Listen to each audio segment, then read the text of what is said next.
네, 안녕하세요 여러분. 3018의 아나운서를 맡게 된 혜영입니다. 3018이 뭐하는 프로그램인지 당황스러우시죠? 바로 한 달간의 이슈를 정리해서 18분 안에 여러분들께 쏙쏙 전달하는 보도 프로그램입니다. 먼저 첫 번째 코너인 샤샤샤, 친구를 만나느라 샤샤샤 아니고요. 가장 이슈가 됐던 보도들을 정리해 이해하기 쉽도록 전달하는 코너이니 기대해주세요. 두 번째 코너는 이사세. 대학 등록금, 장학금, 스펙, 알바, 휴학, 취업 등 여러분 고민 많으시죠? 20대가 사는 세상, 그들의 이야기를 들으며 우리들의 고민을 찾아 듣고 여러분께 전하고자 합니다. 마지막 코너 컬처 쇼크, 심장이 자기 멋대로 뛰는 음악 영화, 혼자 보기 좋은 방구석 일열 영화 등 축제, 공연, 콘서트, 영화, 드라마, 예능, 여행 장소와 같이 각종 문화생활과 관련된 정보들을 전하려고 하니 채널 고정해주세요. 그럼 3018 지금 시작합니다. 아이들의 교육을 위해 보낸 유치원에서 비일비재하게 일어난 비리, 알고 계시나요? 지난해 국정감사에서 사립유치원의 각종 비리 의혹이 알려지면서 큰 파장이 일었습니다. 처음 사립유치원의 비리 의혹을 폭로한 박용진 의원이 지난 6개월 동안 이루어진 사립유치원의 비리 내용을 추가로 공개했습니다. 전국 17개 시도교육청이 감사에서 각종 부당행위가 적발된 사립유치원 명단을 일제히 공개한 건데요. 앞서 공개한 비리 유치원과는 전혀 다른 277개의 비리가 추가로 공개됐습니다. 비리 금액은 무려 100억 원이 넘었습니다. 이 돈들은 과연 어디로 향했을까요? 비리 행태는 다양했습니다. 그중에서도 교사의 구성, 커리큘럼 같은 운영보다 회계를 공정하게 처리하지 않거나 공금을 개인 돈처럼 사용한 경우가 많았는데요. 병원비, 주차, 과태료와 같은 개인 유지비부터 급식비로 교사의 간식이나 주류를 구입하며 임의로 사용하기도 하고 인허가를 받지 않은 원장 또는 그 가족의 토지를 유치원의 강당이나 운동장, 체험장으로 대여해주며 임대 수익을 챙기기도 했습니다. 실제로 근무하지 않은 설립자에게 월급을 주거나 급여 수당을 부당 지급하는 경우도 있었는데요. 교육청의 징계에 따르면 처벌은 원장이나 관련 교사들에게만 적용된다고 합니다. 만약 원장과 설립자를 겸하는 경우라면 설립자로서의 역할은 할 수 있다는 사실, 황당하네요. 고발된 경우가 있었으나 경고나 주의 등 솜방망이 처벌로 끝나버리는 현실. 아이들을 자신의 돈벌이 대상, 장사의 대상으로만 생각하는 사람들이 유아교육 현장에서 사라질 그날까지 관심이 유지됐으면 합니다. 성희롱, 성추행, 성폭행, 성매매, 성범죄 어디까지 알고 계시나요? 스마트폰 사용이 보편화되면서 이 범죄가 해마다 늘고 있는데요. 이 범죄 무엇일까요? 바로 카메라 등 이용 촬영죄입니다. 카메라 등 이용 촬영죄는 성폭력 범죄의 처벌 등에 관한 특례법 제14조에 속해 있는 범죄인데요. 흔히 몰카 촬영죄라고 불리는 성폭력 범죄 처벌법상 성범죄의 구성 요건입니다. 실제 전체 성범죄 가운데 몰카 등 카메라 이용 촬영죄가 차지하는 비중은 점점 늘어나고 있습니다. 통계청에 따르면 2007년 전체 성폭력 범죄에서 카메라 이용 촬영죄가 차지하는 비중은 3.9%였지만 2016년 17.9%로 증가했으며 또 한국여성변호사회가 2016년 조사한 범죄 판례 분석에 따르면 몰카 범죄 재범률은 53.8%에 달한다고 하네요. 불법 촬영은 피해자가 피해 사실을 인지하지 못하거나 신고를 꺼리는 사례가 많아 통계에 포함되지 않은 숨은 범죄는 훨씬 많다고 합니다. 동의 없이 불법적으로 촬영을 하거나 상대방의 동의를 받고 촬영을 했더라도 이를 동의 없이 다른 사람에게 전송하거나 전시, 상영, 유포하는 경우도 형사처분을 받을 수 있다는 사실 모두 알고 계시죠? 단 한 번의 실수도 용서받을 수 없는, 돌이킬 수 없는 순간이라는 거 꼭 잊지 않으셨으면 합니다. 여러분은 저녁에 있는 삶을 살고 계시나요? 일과 생활의 균형을 중요시하는 신조어 워라밸과 함께 작년 7월부터 주 52시간 근무제가 시행됐다는 점 다들 아시나요? 주 52시간 근무제는 주말을 포함해 일주일 최대 총 52시간을 넘지 않고 근무하는 것을 말합니다. 이를 시간 안에 처리하기 위해 업무 집중도 또한 향상되는 것이 업무 시간 아닌가 싶으면서도 집이나 카페에서 남은 일을 처리하는 비공식적인 근무 시간이 늘어도 야근 수당을 청구할 수 없게 돼 난감한 경우도 생길 것 같네요. 시간이 단축된 만큼 업무량에 대한 조절도 필요한데 이 문제의 관리가 어떻게 될 것인지 같이 지켜보는 걸로.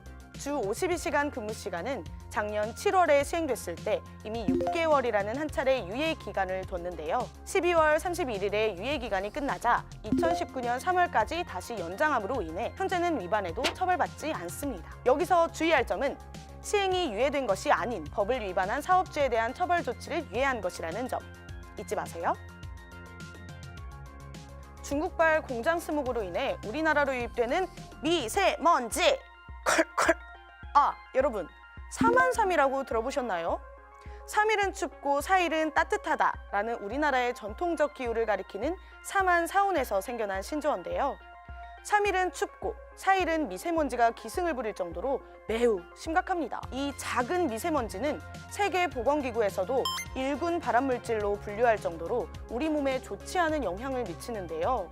미세먼지는 너무 작아서 우리 기관지에서 걸러지지 않고 몸속까지 스며들어 눈염증, 비염, 피부질환, 뇌질환 등 여러 질환들을 유발할 수 있습니다.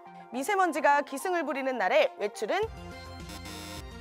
하지만 부득이하게 외출을 해야 할 때는 그냥 마스크가 아닌 황사 전용 마스크를 꼭 착용해야 한다는 거, 식약청의 인증을 받은 제품만 공기정화 기능이 있고 황사라는 표현이 꼭 들어가 있으니 구매하실 때 참고하세요. 미세먼지야, 물러가라!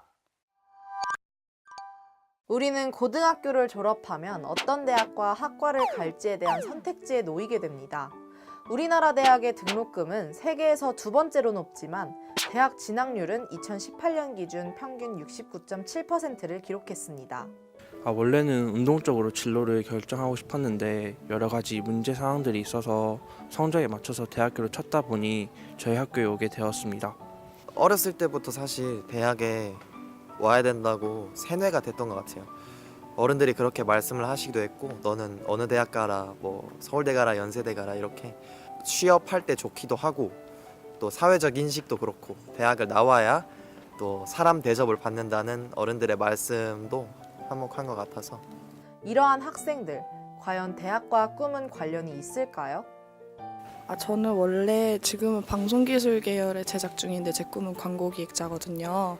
근데 방송기술 계열 속에서 제작이라는 부분을 전공하고 있어서 제 꿈이랑은 어떻게 보면 연관이 돼 있는 거죠.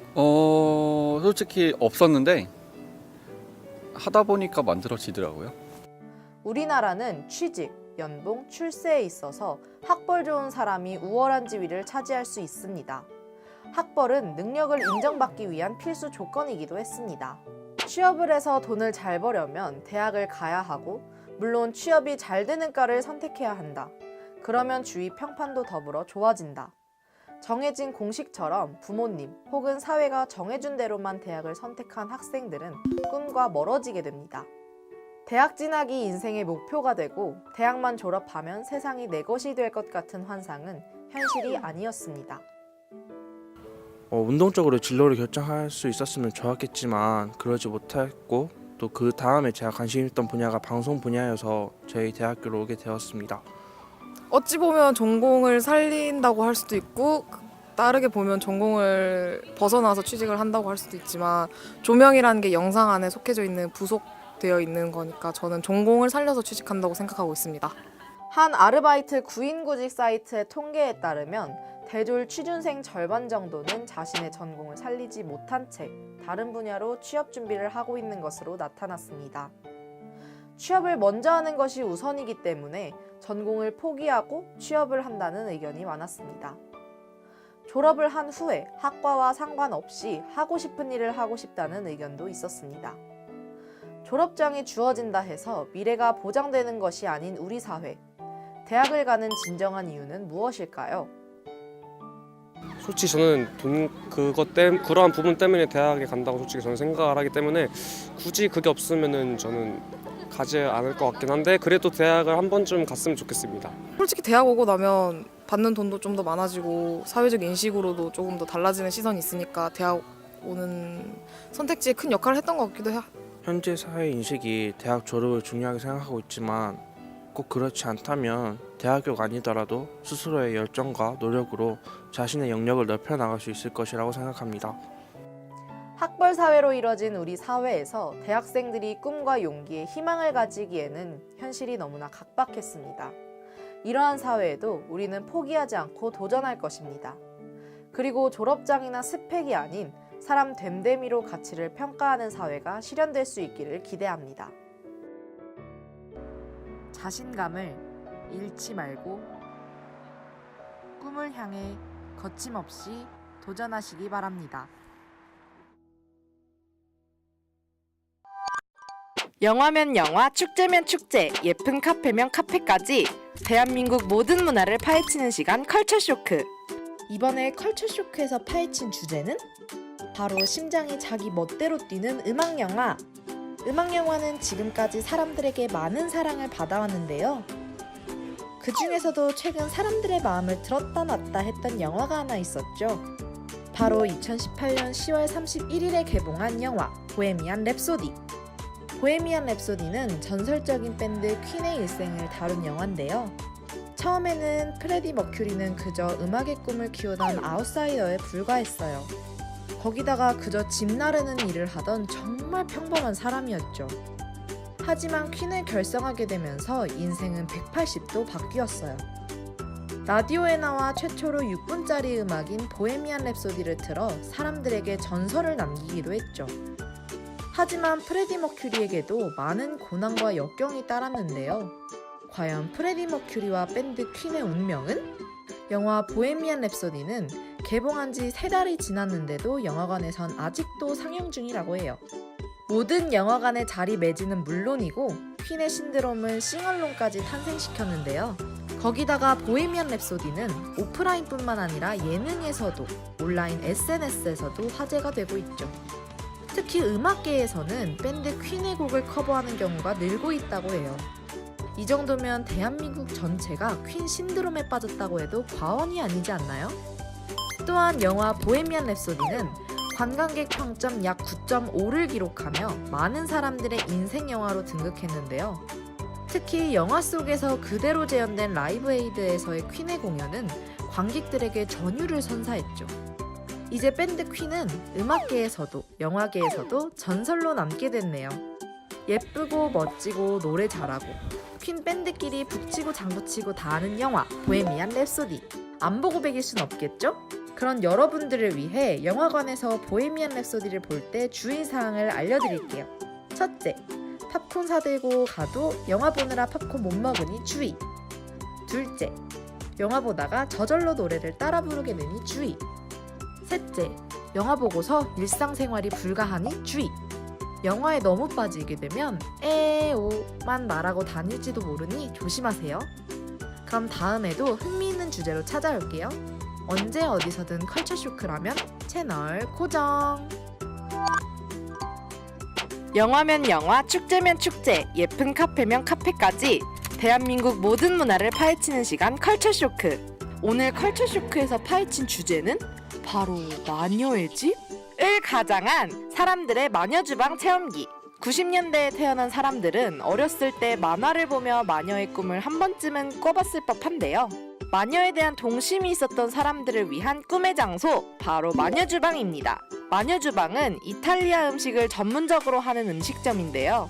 강남, 홍대 등 서울을 중심으로 위치해 있는 이 음식점은 요즘 SNS에서 사람들에게 인기 폭발이라고 하네요. 인테리어와 식당 안에 전시되어 있는 소품들은 물론이고 컨셉에 잘 맞는 물병까지 메뉴판만 봐도 마녀의 집에 온 듯한 기분이 든다고 하니 이거 말 다 한 거죠? 불고기 필라프, 새우 로제 파스타 등 음식 이름은 다른 음식점들과 같이 평범한 것 같은데요. 하지만 자세히 들여다보면 심상치 않은 음식 사진들, 음식에 맞게 빵을 자르거나 모양틀을 이용하여 해골, 마녀 손가락 등 다양한 호러 분위기를 내고 있죠. 그럼 마녀 주방에서 꼭 맛봐야 할 메뉴들 지금부터 알려드릴게요. 첫 번째, 와인 숙성 넓적다리 스테이크. 빵과 아몬드로 이루어져 있는 마녀의 잘린 손가락이 포인트인 스테이크죠. 시몬즈의 넓적다리 살과 함께 BBQ 소스와 레드와인 마리네이드가 어우러지는 조합. 가격도 완전 착하니 가서 꼭 먹어보는 걸 추천해드려요. 두 번째, 미이라 포테이토 피자. 미이라가 한 조각씩 붙어있는 이 귀여운 피자는 사람들에게도 관심을 한몸에 받고 있죠. 감자크림 베이스와 베이컨, 치즈가 입안에서 사르르 녹는 미이라 포테이토 피자. 진짜 둘이 먹다 하나 죽어도 모르겠네요. 세 번째, 리코타 유령 독초 샐러드. 리코타 치즈에 토마토, 요거트 드레싱까지 느끼한 음식들을 싹 잡아주는 샐러드 메뉴. 이렇게 악동처럼 생긴 유령이 기다리고 있는데 어떻게 주문을 안 할 수가 있겠어요. 마녀에, 미라에, 그리고 유령까지. 여기서는 매일매일 365일이 할로윈데이네요. 여기서 빠질 수 없는 마녀 주방만의 핫포인트. 마녀 주방에서는 알코올과 무알콜 칵테일을 이색적으로 즐길 수 있다고 하는데요. 링거를 연결해서 먹는 신기하고 사진 찍기 딱 좋은 칵테일. 이거 주문 꼭 해야겠는데요. 마녀 주방은 월요일은 12시부터 22시까지, 화요일에서 일요일까지는 22시 30분까지 운영한다고 해요. 하지만 중간에 있는 브레이크 타임과 주문 마감 시간이 있으니 시간 잘 보고 가시는 게 좋겠죠? 그럼 다음에도 흥미있는 주제로 찾아올게요. 언제 어디서든 컬처 쇼크라면 채널 고정! 네, 여러분. 오늘의 3018 어떠셨나요? 마음에 드셨을 거라 믿어요. 3월의 샤샤샤에서는 사립유치원 비리, 카메라 등 이용 촬영죄, 미세먼지, 주 52시간 근무제에 대해 알아봤습니다. 4월의 소식들도 핵심만 쏙쏙 뽑아서 다시 돌아올게요. 20대가 사는 세상, 그들의 고민이 줄어드는 그날까지 함께해주세요. 다음 달은 최저임금과 함께합니다. 에어 에어. 일상의 휴식을 위해서 영화관을 찾는 분들 많으시죠? 컬처 쇼크에서는 프레디 머큐리와 꿈의 장소로 떠나봤는데요. 다음 회는 어떤 컬처 쇼크가 기다리고 있을지 기대해주세요. 지금까지 3018을 시청해주셔서 감사합니다. 모두 미세먼지 조심하시고 감기 조심하세요. 안녕.